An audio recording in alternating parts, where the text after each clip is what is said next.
بتسأل كتير يا دكتور، هل أنا ينفع أحمل بعد عملية نحت الجسم وتنسيق القوام؟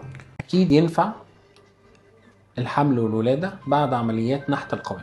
طبعا احنا بنفضل ان العملية نفسها تتم بعد اخر حمل وولادة، لكن الاكيد ان مفيش اي مانع يخلينا نحمل بعد عمليات نحت القوام. نقدر نتعامل إزاي مع زيادة الوزن اللي بتحصل بعد الحمل؟ هنا بيكون دور اخصائية التغذية دكتورة اسراء طاهر في عياداتنا بالتنسيق مع المريضة للحفاظ على نتيجة عملية نحت القوام بعد حدوث الحمل. في أنظمة غذائية مخصصة للحوامل في خلال فترة الحمل، كمان للمرضعات بعد الولادة.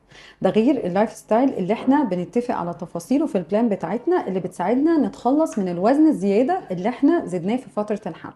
الحقيقة ان الأنظمة دي بتتفصل لكل واحدة على حدة بالتفاصيل اللي تخص جسمها من حيث الوزن، السن، الطول، البي ام اي، وتفاصيلها الشخصية اللي تخصها هي بس.